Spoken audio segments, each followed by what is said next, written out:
Merci, chère Mazarine. Merci à vous. Vous avez remarqué que la couverture est assortie avec le plateau? Oui, parlons de la couverture rouge et blanche.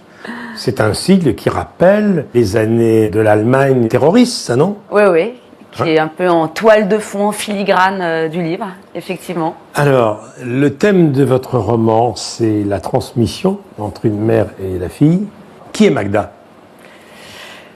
Magda, c'est une femme d'une 60aine d'années, très belle femme, qui vit dans un village des Pyrénées, retiré du monde, et qui a fait le choix de se retirer du monde, c'est-à-dire du monde de la société urbaine, connectée, et qui vit avec son mari et qui a élevé ses enfants. Guillaume, mais ils vivent en autarcie. Hein. Ils vivent en autarcie. Ils mangent leurs légumes, ils vivent entre eux. Voilà, ils sont très politisés. Elle a une bibliothèque très fournie et c'est quelqu'un qui veut vivre au plus près de la nature, dans une forme de décroissance, d'écologie quotidienne. Et donc, elle a élevé ses deux enfants. Elle est arrivée dans ce village il y a 40 ans, c'est important de le signaler. Voilà, il y a 40 ans, elle a fui son pays, on ne sait pas trop pourquoi, on sait juste qu'il y a eu un drame, qu'elle a perdu ses parents dans un accident de voiture alors qu'elle était très jeune. Elle est allemande. Elle est allemande, elle ne dit rien de son passé, c'est un lieu tabou. Et elle évolue dans ce village où elle fait donc grandir sa fille qui s'appelle Alice et son fils qui s'appelle Ézéchiel. Et un jour, le livre commence comme ça. Elle apprend, tandis qu'elle est en train de faire la vaisselle, que sa fille est inculpée pour présomption de terrorisme. Elle aurait saboté une voie du TGV.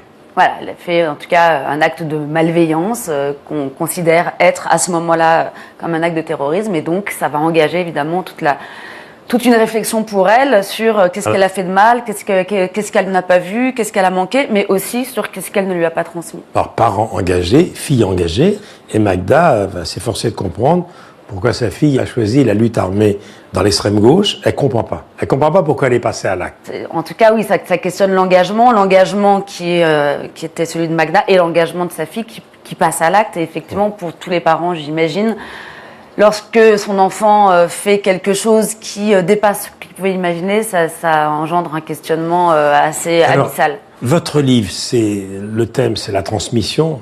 Est-ce qu'on connaît vraiment ses enfants? Est-ce qu'on connaît vraiment le passé de sa fille?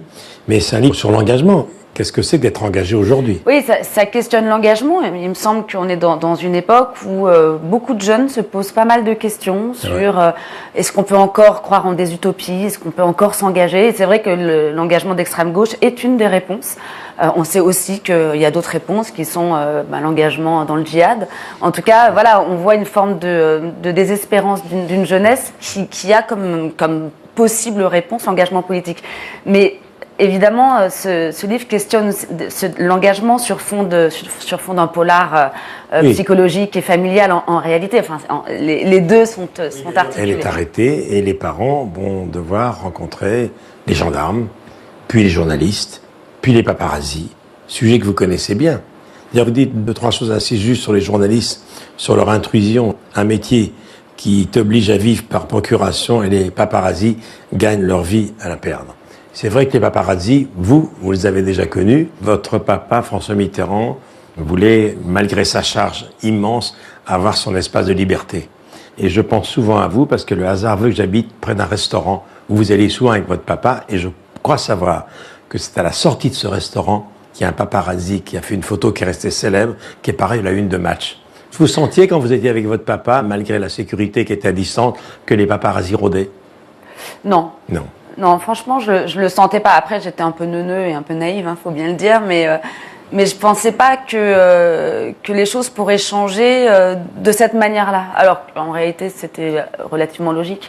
Mais c'est vrai que, ayant passé ma vie à essayer de frôler les murs et de pas trop attirer l'attention, tout à coup de retrouver son visage sur tous les sur les magazines, et puis c'est compliqué parce qu'on a envie encore plus de se cacher. Enfin, étrangement, ce qui vous met en lumière vous donne envie de vous cacher encore plus. Vous avez l'impression d'être sali. Je pense pas seulement aux gens qui sont connus. Je pense par exemple dès lors qu'il y a un fait divers, ce qui est le cas dans le livre, comment les parents, les amis, les voisins sont tout à coup sous le feu des projecteurs et comment des vies peuvent basculer. Alors évidemment du fait divers, mais pas seulement. À partir du moment où on est tout à coup effectivement exposé, tout le monde n'y est pas préparé. C'est pas si évident que ça. Mazarine Pinjot, Magda, j'étais content de vous revoir, chère Mazarine. Merci à vous.